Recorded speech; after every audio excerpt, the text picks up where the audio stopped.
안녕하세요. 세상의 중심에서 한류의 사연을 소개하는 한류튜브입니다. 아시아 여행을 끔찍한 경험이라고 말하는 여성이 있습니다. 이 여성은 주변 지인들에게 아시아 국가를 여행할 때 조심하라고 당부를 하는데요. 이 여성은 아시아 여행 중 어떤 일을 겪었을까요? 안녕하세요. 저는 프랑스 출신 안드레라고 합니다. 평상시 아시아 국가들에 대해 호기심이 많았고 일본, 중국, 한국을 여행해보고 싶어 했습니다. 저는 IT 회사에 근무 중이며 마침 회사에서 아시아 시장 조사 업무차 아시아 국가 중국과 일본 두 나라의 출장 계획이 생겼습니다. 하지만 저는 유독 한국을 가보고 싶었습니다. 왜냐하면 한국은 작지만 IT 강국이며 유명한 삼성의 나라이기도 해서 관심이 많이 간 나라여서요. 저는 팀장님에게 한국에 대해 강하게 어필했습니다. 팀장님, 중국과 일본도 좋지만 한국을 꼭 가봐야 해요. 한국의 땅은 작지만 IT 업계에서는 세계 손가락 안에 드는 국가가 아닌가요? 그리고 현재 우리 회사 프로젝트에도 정말 맞는 국가는 한국, 서울이라고 생각합니다. 요즘 한국의 K-팝, K-푸드, K-문화가 전 세계적으로 유명한데 왜 한국을 뺀지 모르겠습니다. 저는 꼭 한국을 가봐야 한다고 생각해요. 팀장님은 결국 저의 열띤 한국 소개로 중국과 일본, 한국까지 3개국의 출장을 허락해 주었습니다.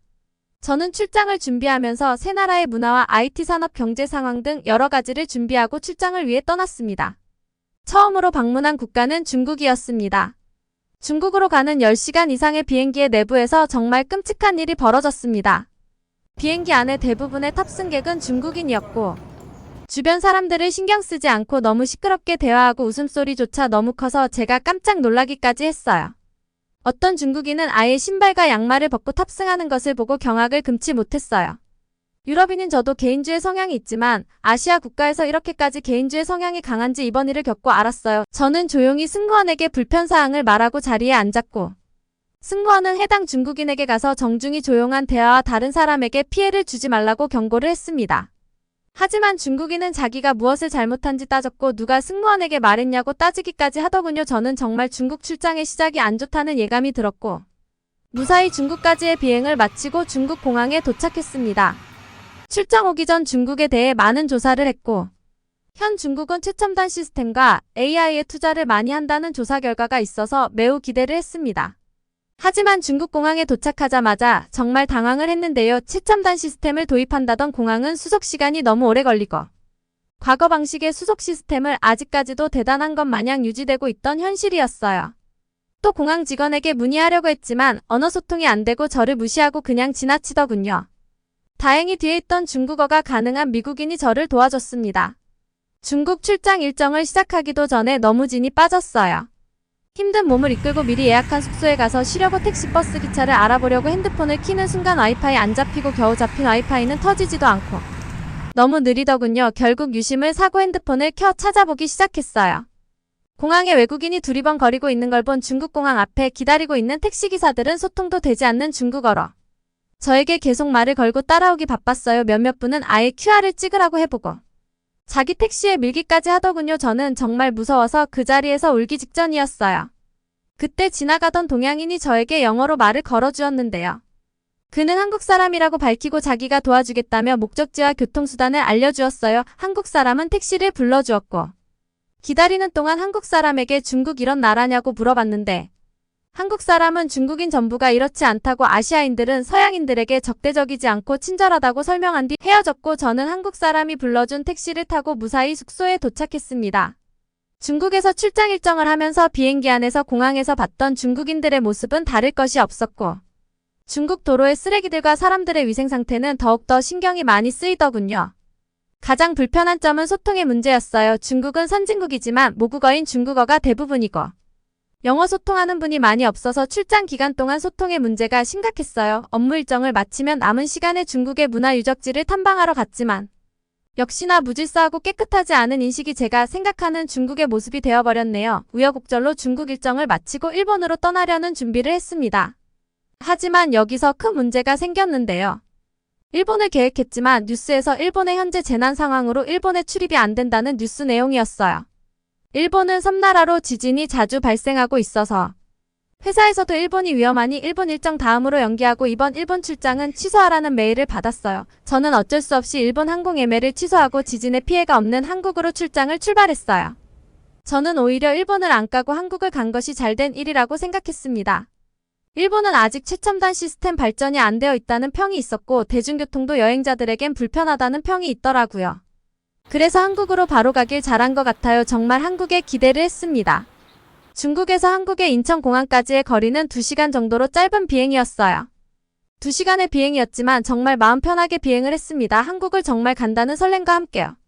항공사는 대한민국 대표하는 항공사로 승무원 분들도 한국분들이셔서 너무 친절하고 미소로 저를 대하는 게 너무 친절하다는 느낌을 받았어요. 중국에서의 불안한 마음을 접어두고 한국에 대한 설렘으로 바뀌는 순간이었어요.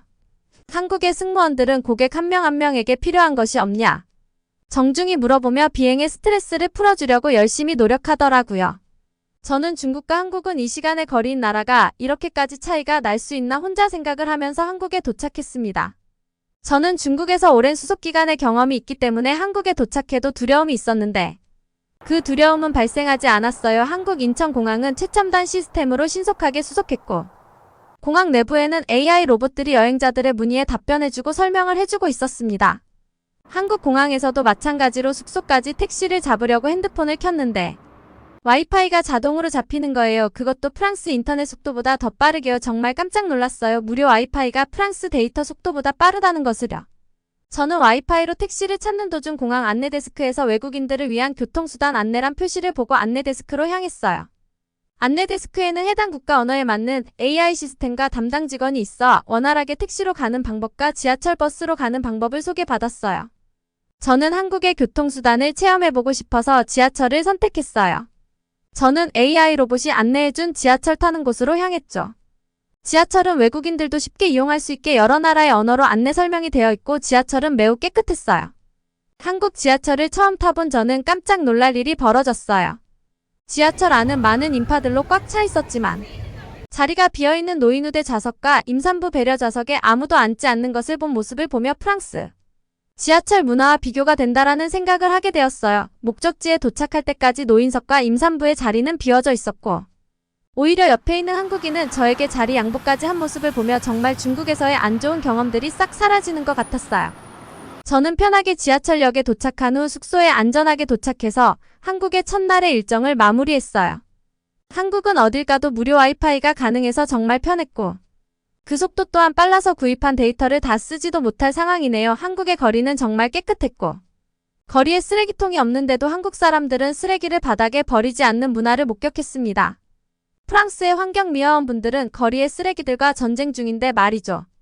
한국에서는 제가 이동하는 동안 환경미화원 분들을 보지 못한 것 같아요. 한국은 환경미화원이 없어도 이렇게 깨끗한가라는 생각까지 들 정도였어요. 한국에 근무하는 직원이 말해주길. 한국의 환경미화원 분들은 아침 새벽 일찍 거리 청소를 한다고 하더군요. 그 점에서 너무 놀라워서 눈이 번뜩였네요.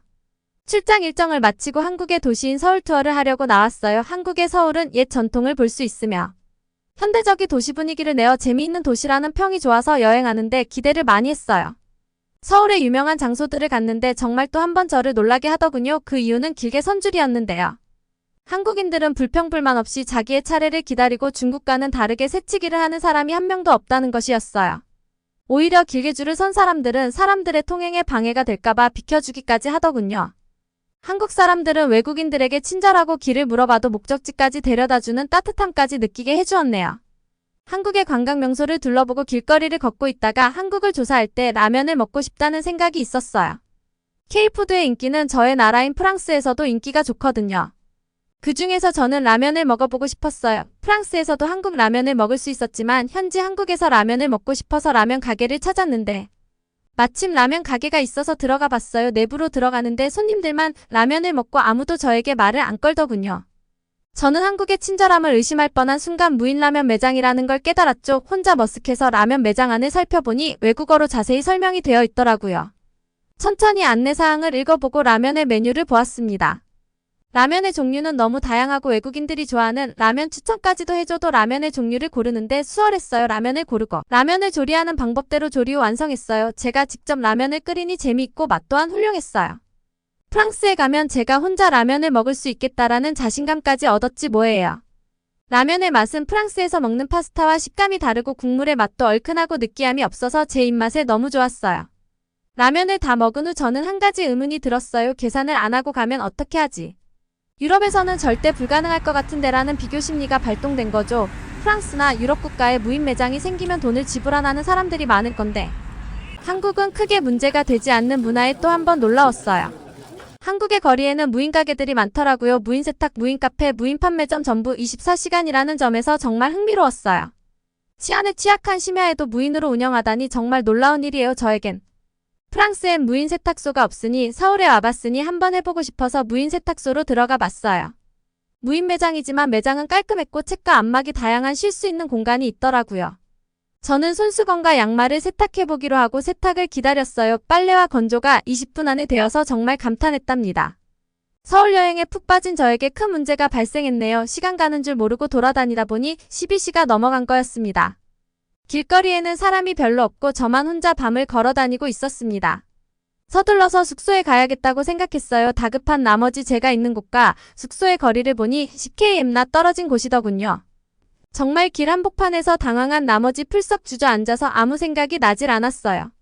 그런데 지나가던 할머니분이 무슨 문제 있냐고 물어봐 주시더군요. 저는 여행 중인데 길을 잃었고 숙소까지 너무 멀어서 어떻게 가야 될지 모르겠다고 상황 설명을 드렸죠.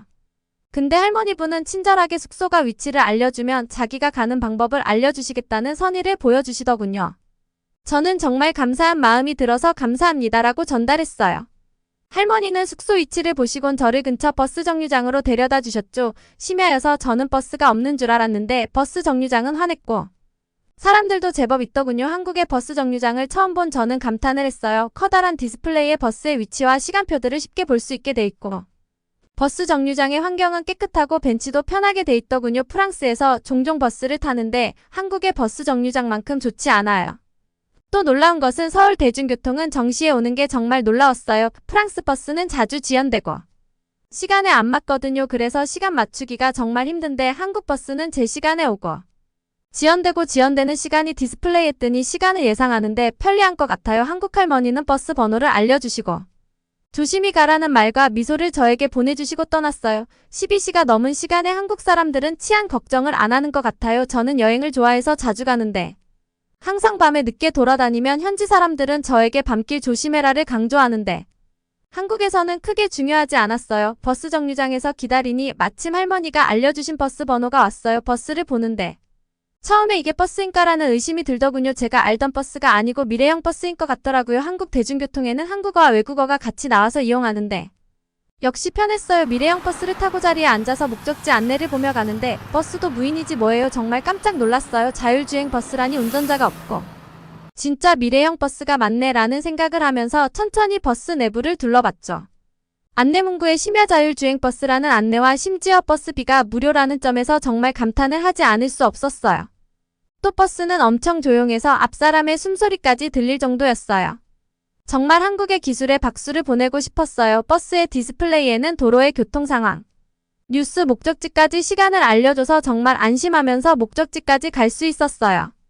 버스는 편안했고 온도까지 따뜻했어요. 프랑스의 버스는 정말 춥고 난방이 안 돼서 버스를 탈 때마다 입김이 나올 지경이고 여름에는 에어컨이 안 나와서 사우나에 온 것 같거든요. 한국의 버스랑은 너무 다르네요. 또 유럽의 버스비는 너무 비쌌거든요. 그래서 버스 안 타고 자가용이나 지하철을 타는데 한국의 경우는 무료라니 정말 믿기지 않네요. 프랑스의 경우도 야간 버스가 운영하는데 무서워서 잘 안 타는데 한국 서울은 안전함을 느낄 수 있어서 좋았어요. 저는 목적지까지 안전하고 빠르게 도착했습니다. 비록 출장 업무로 한국에 와 기간이 짧아서 아쉬웠지만 한국의 최첨단 시스템과 한국 사람들의 배려심, 친절함 덕분에 소중한 추억과 경험을 쌓았던 것 같아요.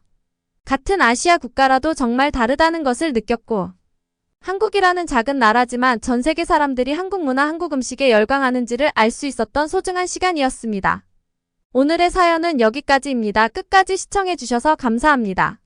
세상의 중심에서 한류 열풍을 소개하는 한류튜브였습니다. 해외에서 한국의 소식이나 사연 있으면 제보해주시고 댓글에 남겨주세요.